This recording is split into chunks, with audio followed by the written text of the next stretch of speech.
Salve a todas, salve a todos. 25 de junho de 2024. Estamos nesse mês de junho praticamente todo nos encontros ao vivo, às terças, às quartas-feiras. Estamos trabalhando com seres oceânicos, falando um pouco do último encontro, trouxemos um pouco dessa tecnologia oceânica, falamos do trabalho da Dinorá, né, que é um trabalho maravilhoso, muito bonito. Vamos ver se ainda ao longo das próximas gravações eu trago apanhados mais específicos sobre essa moça, que é um trabalho realmente muito bonito, muito impactante. Mas hoje eu estou para trazer essas informações desde lá de trás, desde quando a gente foi conduzido pelas águas para chegar nessa dimensão oceânica. Falei de uma personagem que foi uma das mais intrigantes que eu vi nos últimos anos, assim, me intrigou muito.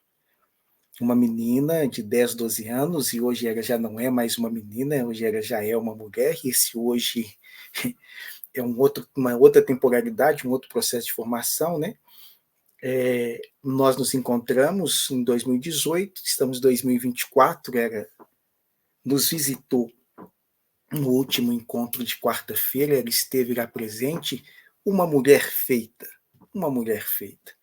já aí na sua casa dos seus 27, 30 anos, 32 anos. Essas temporalidades aí muito diversas. E estou sendo convidado, meio que intimado, para falar disso. Então eu vou ler parte dessa obra que vai ser publicada só daqui a uns 2, 3 anos. Nós estamos em 24, é por aí, 2026, 2027, que eu devo fazer a publicação de Intoxicação Planetária. Mas Intoxicação Planetária nasceu em 2018, num cruzeiro que estávamos fazendo. Estávamos toda a família, com exceção da linda Yasmin, que estava esperando o Murilo, ela acabou não podendo ir. O restante da família toda presente. Meu irmão também mais velho acabou não indo. Enfim, processos. Os dois não. Os outros sobrinhos, uma tia, todos lá nesse cruzeiro que fizemos, assim, quase um dos últimos grandes momentos que estivemos juntos antes do desencarne do pai. E aí, eu vou fazer a leitura, mas é para dando esse spoiler antes. Somater me pede para subir no conversa em determinado horário, que eles iam fazer um processo lá de abdução, ninguém ia sentir minha falta, e que lá em Santos de fato eu desci para encontrar com a Elô. Um beijo para você em sua linda, em qualquer dimensão que esteja. Desci de fato, mas eles queriam que eu pegasse essa carona no deslocamento, numa abdução mesmo, corpórea, física, e fizesse isso. E aí, meu amigo? Aí eu tremi, me escondi, fiz todos os chiliques que vocês puderem pensar e imaginar. Menino não tem, o menino não tinha medo, né? Quando o menino isso acontecia, eu não tinha medo. Eu não sei descrever, mas me levou e me colocou em processos de reflexões. Parte dessas reflexões eu vou trazer aqui para a gente, mas o essencial é falar dessa relação do mundo dos oceânicos, ou desse mundo intraoceânico, que aquela leitura captou e trouxe muitos registros. E é bacana registrar, porque no decorrer do tempo, a gente, ao olhar para trás, vira e fala assim, olha, tem a ver, não tem a ver, putz, tem a ver pra caramba. É um pouco disso que eu vou fazer a leitura. Eu chamei inicialmente de Aquaman, mas em seguida esse encontro tiveram outros relatos que nos levou a transformar essa obra em Intoxicação Planetária. Um processo de muita atenção, no qual esses amigos vão nos mostrando como que estamos nos transformando e transformando o próprio planeta em uma incubadora de outras espécies não tão pacíficas, não tão predispostas a coabitar conosco o mesmo espaço. Então, esse nosso processo de poluição de mares, de rios, diversas outras descobertas científicas que são realizadas, explosão de bomba atômica no oceano, o uso de sonar por submarinos, o envenenamento de agrotóxico em algumas regiões do solo, isso tudo são ataques muito diretos a mundos intraterrenos e a mundos oceânicos. E há uma preocupação muito urgente contra tudo isso. Intoxicação planetária vai falar em tanto disso. Deixa eu já ir recorrendo à obra. Eu vou até voltar aqui nos títulos dos capítulos, não vai sair agora, não adianta vir ficarem pedindo.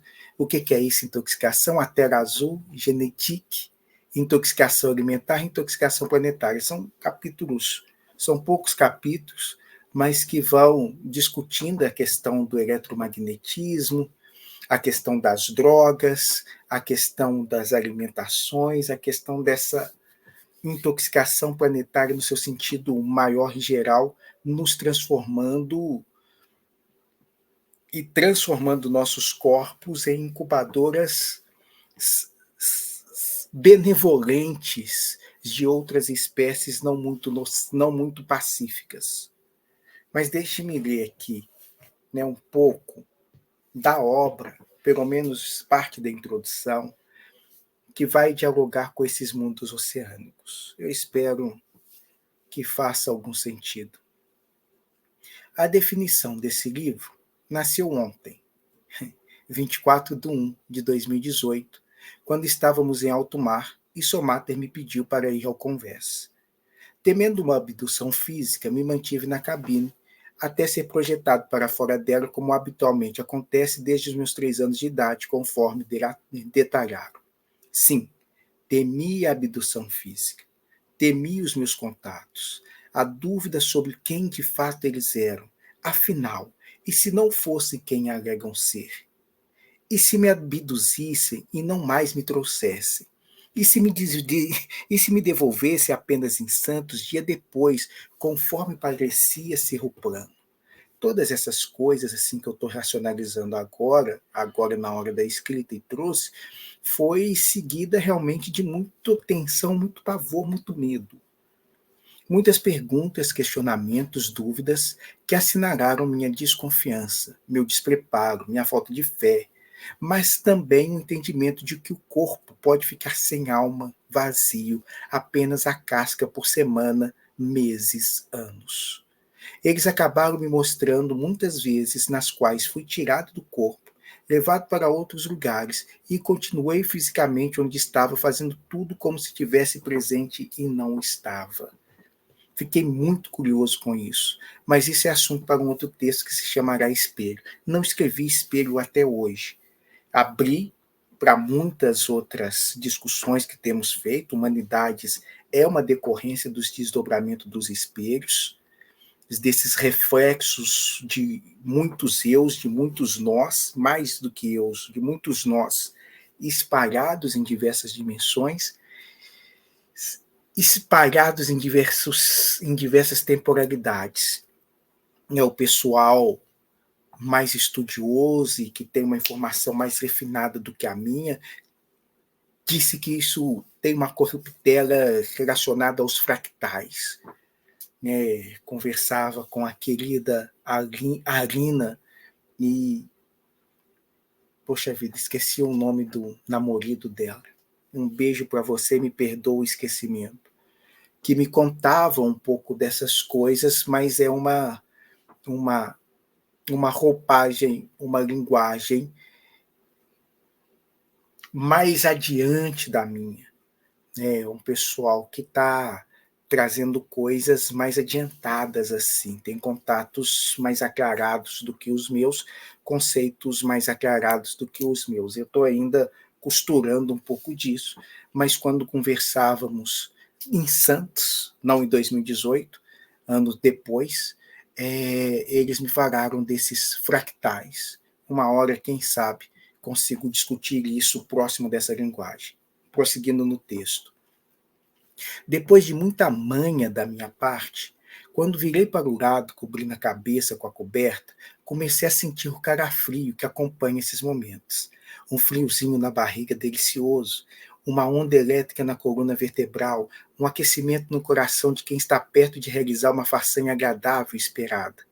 Uma travessura, né? Aquelas travessuras que você fica assim toda noite, é muito isso, né? Não toda noite, mas algumas noites, quando eles estão próximos. Eles que eu estou falando, não apenas os espaciais, como, sobretudo, os entes queridos, pessoas que você ama, independente de pessoas que você ama. E te causa isso, você vai encontrar sua galera, você vai encontrar o seu povo, né? Muitos dos meus filhos, dos sobrinhos que agora estão aqui conosco encarnados, antes de virem, poxa vida, tive o prazer e a honra de conversar muito com eles fora do corpo, né? E hoje eles estão aí, todos dando trabalho, enchendo a gente, esquecendo de tudo. Que é esse processo nefasto, terrível, que a gente passa. Vamos ver, a gente tem que recuperar esses dados com mais capilaridade, com mais assertividade. Mas deixa eu seguir. Mesmo com a cabeça coberta, no escuro, de olhos fechados, vejo as luzes no corredor. Depois, passando por debaixo da greta da porta, finalmente preenchendo todo o quarto. Por vezes não tem luz, apenas o movimento de alguém sentado na cabeceira da cama, passando as mãos nos meus cabelos, me contando histórias, que coisa magnífica, e conversando comigo por toda a noite. Era muito o que minha atual filha fazia, a Alicia também vinha e fazia esse mesmo movimento, né? É o Victor Menos. Putz, grila. É a música aqui, vou ter que dar uma pausa, vamos ver se é possível. Não é possível dar pausa. Que coisa magnífica. A música até é razoável, a batida, mas, porra.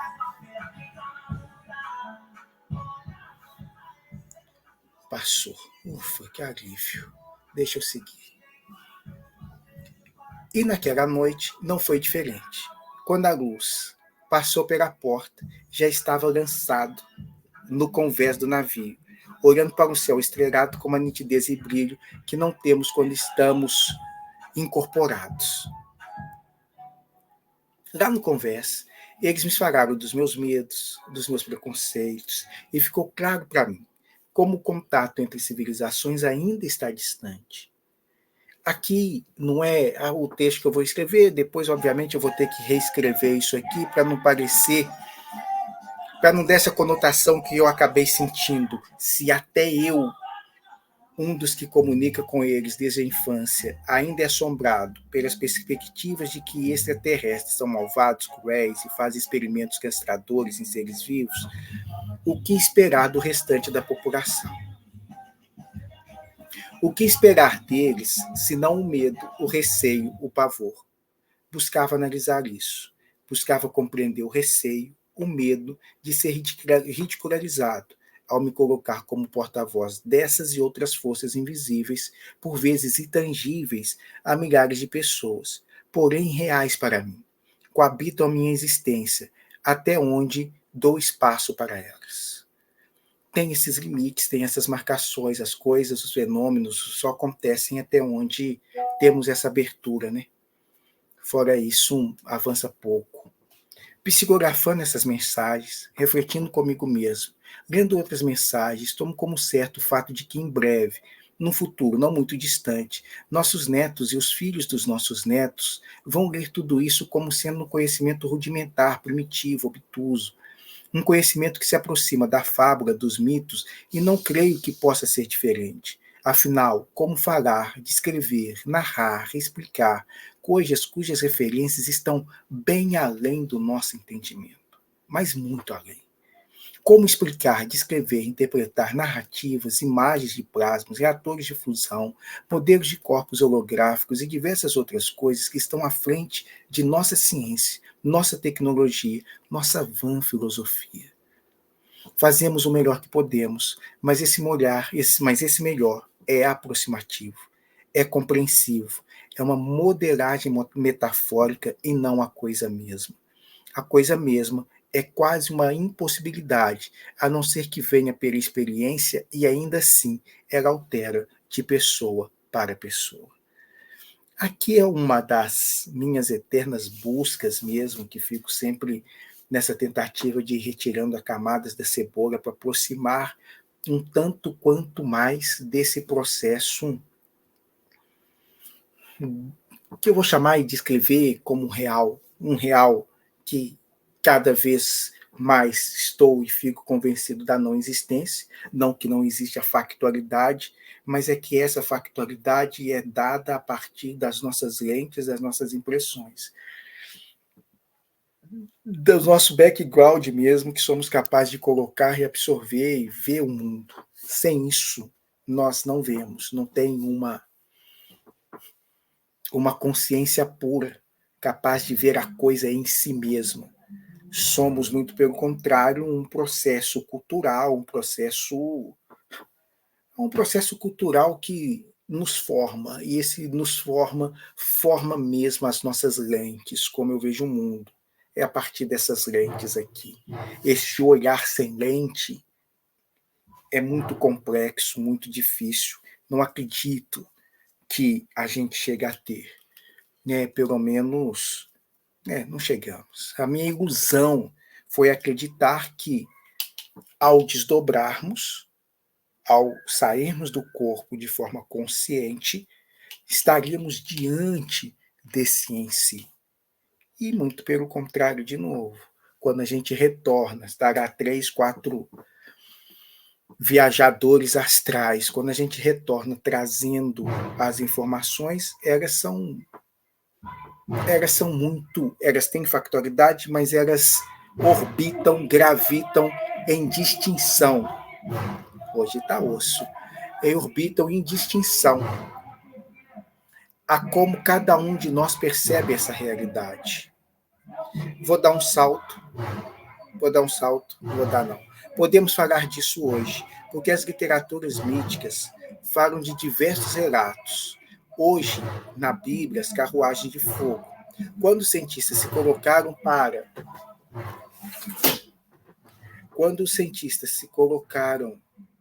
para desenhar as carruagens de fogo que Eliseu menciona, estavam diante do que denominamos hoje de disco voador, ou melhor, OVNI.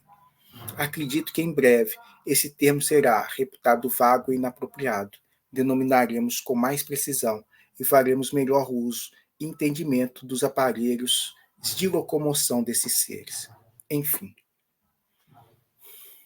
No convés tinha muitas pessoas, não estava cheio, mas tinha umas 20, 30 pessoas, e o incrível é que algumas não nos via. Era como se cada um, mesmo estando no mesmo local, estivesse afastado por uma densidade vibracional que nos separava. Coabitávamos o mesmo ambiente, mas não o mesmo espaço e nem o mesmo tempo. Isso sempre me deixa curioso.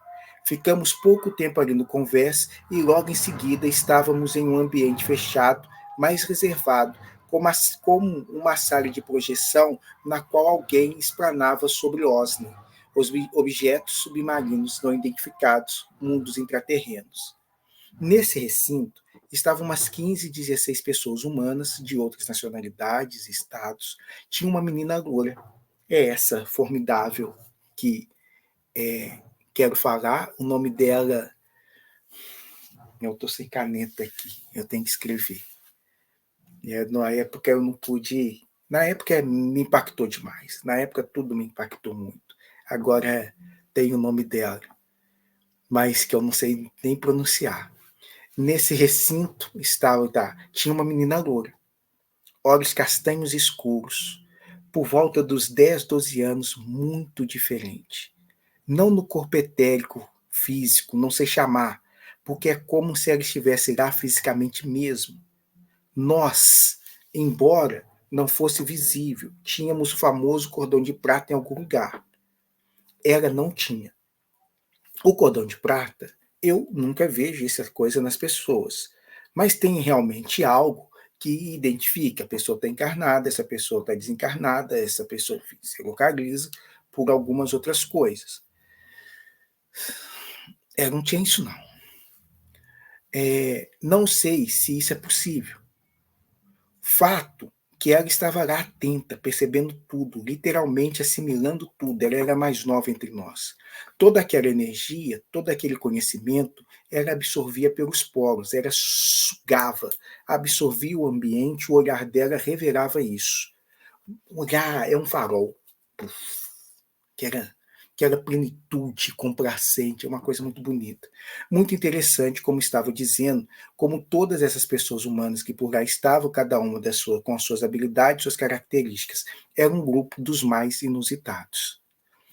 Tem esses grupos de trabalhos que são formados, que são construídos, que são elaborados, algumas dessas pessoas se encontram fisicamente, se lembram uma das outras, fazem trabalhos próximos, outras não nos encontramos fisicamente. Eu se você me perguntar agora que é assim, quando eu começo a falar, vem as informações. Mas quando eu estou ali trazendo de imediato, não sei falar o nome de Débora, não sei falar o nome de Denise, não sei falar o nome de algumas pessoas. Mas futuramente, assim, quando vêm as informações, parece que são acessos que vão sendo desbloqueados e liberados. Aí você consegue acessar maiores informações, pelo menos é o meu caso. Alguns desses 15, 16 pessoas são grupos que flutuam, às vezes diminuem, vão fazer outros trabalhos, às vezes amplificam, vão fazer outros trabalhos, mas tem uma concatenação muito interessante desses grupos. E muitas vezes nos encontramos fisicamente, sim, outras tantas vezes não. Né? E o mundo virtual é muito bacana por causa disso, porque possibilita esses encontros com esses caras que estão em outros países. Eu ia falar Chile, mas Chile aqui é pela influência de Dinorá, né? Outros países aí. Eu estava ali como alguém que conta, narra histórias, o cara mais desinteressante daquele grupo. Eu era uma espécie de tela na qual eles viam e, por vezes, compreendia as coisas pelo meu olhar. Imagine se fosse possível colocar um chip conectado ao seu nervo óptico e à sua rede neural intercostal. Pois bem, a partir de um toque, referindo não aos OSNI e aos mundos intraterrenos, eles viam, compreendiam, acessavam as imagens factuais que eu tinha disso, e as interpretações também. As minhas imagens eram perpassadas num pacote de dados com som, cor, luz, voz, fala, diálogo. Porém, o sentido algumas vezes era corrigido automaticamente. Exemplificando, quando eu tinha visto e compreendido um conceito errado, automaticamente ele era esclarecido com o requinte de especificar como ele ficaria mais inteligível na malha intelectiva de cada um. Era basicamente por esse viés que eu conseguia compreender como cada um compreendia, como o caso da menina super interessante.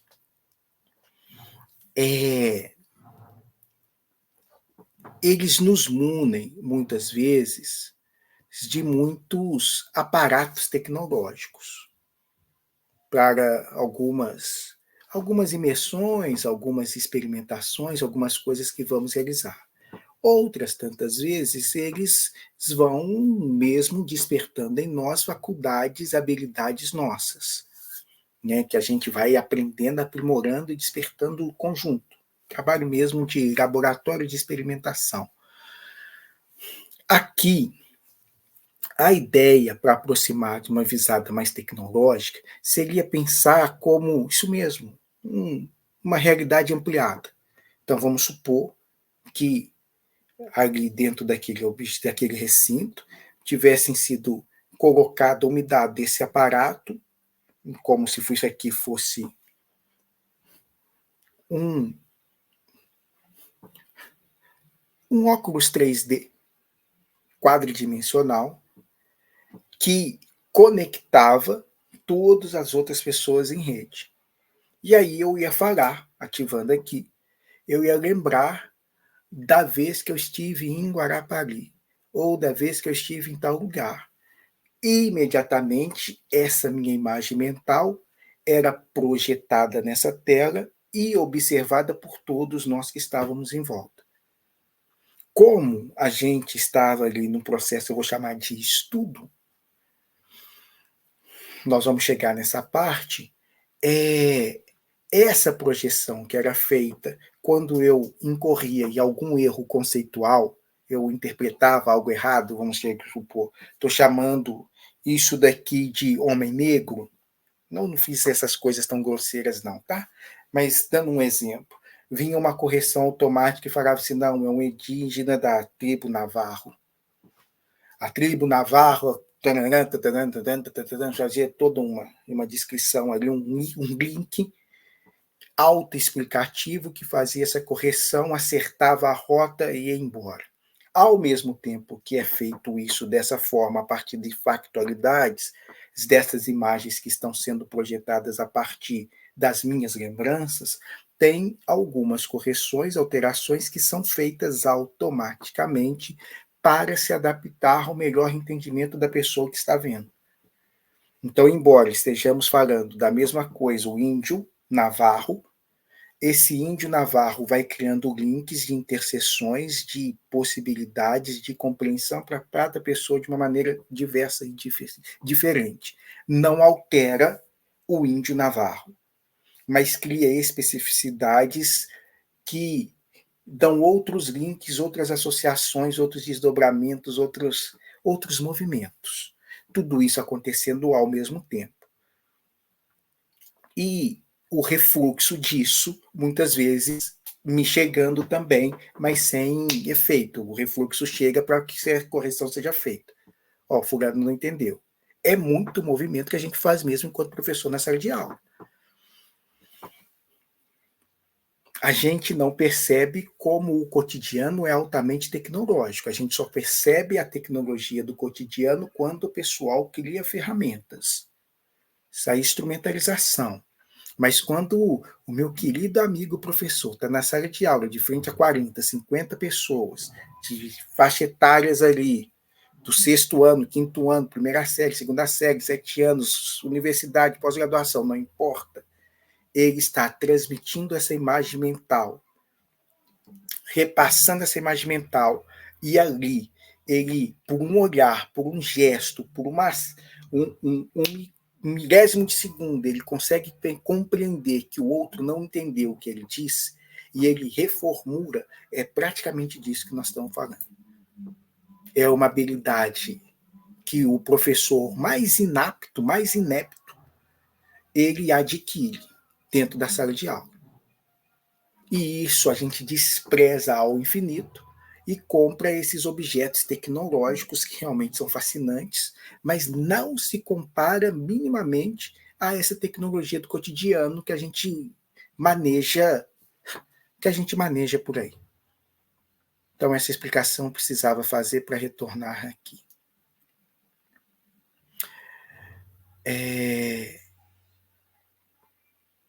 Isso. O curioso dessa abordagem com chip, do chip, é que ao ativar as imagens, era como que transportados para esse espaço em tempo real, mas por uma imagem recuperada. Então, o mais correto seria dizer que minhas imagens serviam como abertura de um portal para sermos direcionados a esses espaços e, em seguida, retornarmos. Na verdade, migramos para outros sem necessitar de um deslocamento físico. Aqui, gente, é literatura pura. Quando você abre o livro, ou quando você entra o quadro, eu não vou pegar a pintura, porque a pintura tem um nível de sofisticação que aqui vai ser mais complexo eu passar. Mas quando você abre o livro e o autor te joga ali para dentro, é disso aqui que nós estamos falando. Você saiu, não importa onde você esteja. Se você está lendo Mayakovsky, ele te leva para a Rússia. Eu fui ver um show do Saulo Laranjeira, que ele trouxe o Vale do Jequitinhonha inteiro. Ele estava no Teatro Alterosa Narcisse Chateaubriand, aqui em Belo Horizonte. Mas quando ele constrói, ele nos remete diretamente para ali. Aquele palco é outro lugar. Hoje a gente consegue ter acessos maiores e detalhamentos maiores disso pelo nível de sofisticação com que os shows estão sendo produzidos, né? As grandes produções fazem lá essa encenação, mas o dramaturgo, inicialmente, o escritor, inicialmente, produz o mesmo efeito e o mesmo impacto. O contador de história produz o mesmo efeito e o mesmo impacto. Eu estou te deslocando do seu mundo para uma outra realidade, para uma outra dimensão. E a gente vai, meu amigo. A gente vai. E os desenhos, as descrições, as percepções, as sensações desses lugares que nós vamos, aparentemente ficcionais, quando você pede para desenhar, quando você pede para descrever, são muito próximas e são muito parecidas. Uai, então que lugar que é esse? Que é de uma ficção, mas ao mesmo tempo a gente consegue aprender quase que como se fosse o índio navarro que estamos vendo. Como assim, se isso é ficcional? Como é que você está vendo? Que delírio é esse que nos jogou para dentro dessa perspectiva coletiva? São caminhos que eu acho que a gente tem que adentrar. A gente fazer a engenharia reversa do processo tecnológico para justamente chegar na nossa imaginação, na nossa fantasia, no nosso cotidiano, na nossa arte. É o caminho. Explicando. Imagine que você já esteve em Bahamas, na Catalunha e em Boston. Em uma viagem comum, seria necessário você ir primeiro ao primeiro ponto, depois ir a um aeroporto ou a um porto para se deslocar para o segundo e depois para o terceiro ponto. Ou seja, você teria que fazer escalas de aeroporto para aeroporto para chegar nos lugares. A tecnologia utilizada ali era diferente, fazendo uso das suas lembranças do Bahamas, Catalunha e de Boston, nos deslocamos sem escala, sem aeroporto, sem porto. Essa travessia transportava milhares de dados, de informações, porém, quando chegávamos no local, não estávamos mais nas minhas lembranças, estávamos de fato em outro local. Aquela imagem privada minha era lançada como um portal no qual se atravessava e chegava-se a outra localidade. Não posso lhe perder de vista e nem parar de deixar vocês perplexos, se é que ficaram. A menina faz isso num corpo que eu não sei o nome. Ela nos acompanhava sem problema nenhum. Para quem ainda não entendeu o absurdo, se você quiser passar pela parede do seu quarto, atravessar a porta com seu livro na mão, você vai se quebrar, chocar com a densidade material.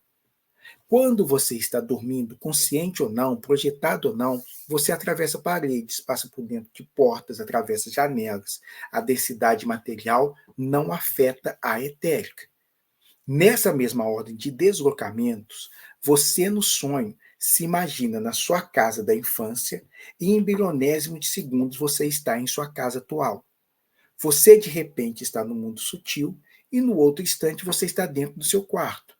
Assim, para quem minimamente presta atenção nos próprios sonhos, deslocamentos temporais, saltos dimensionais não é problema. Mas tenta fazer isso com o corpo físico. Pelo que entendi, ela estava fazendo. O corpo físico dela tem a sutileza do corpo mental etérico e o etérico dela a densidade do físico.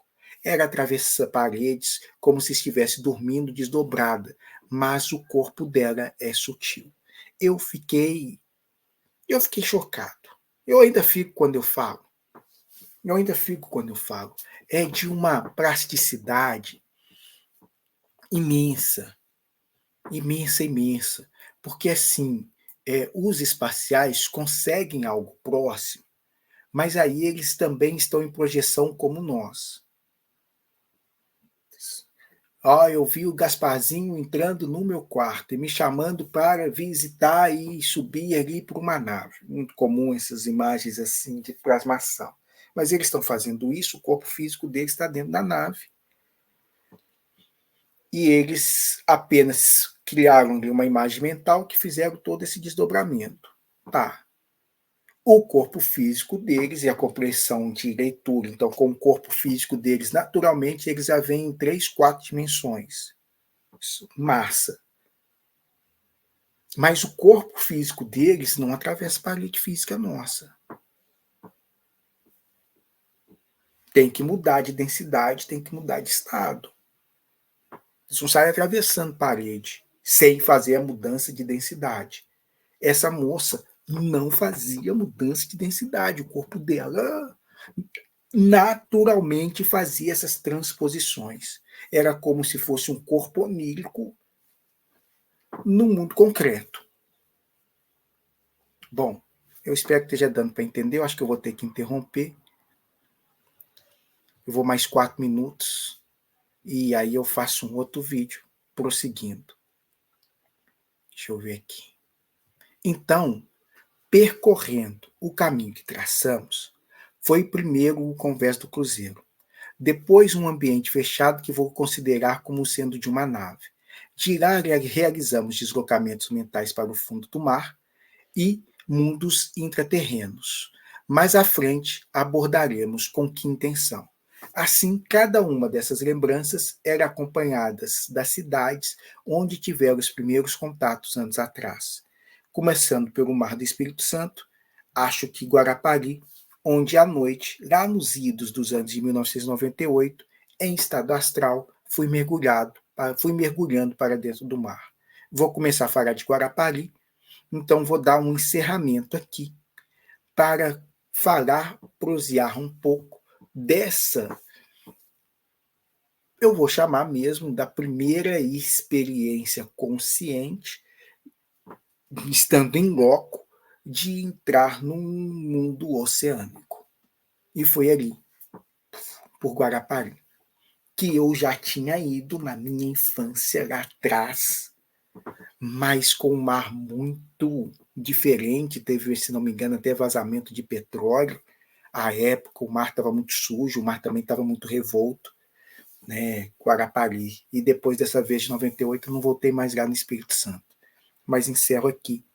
Vou para outro vídeo. Espero que vocês sigam acompanhando aí.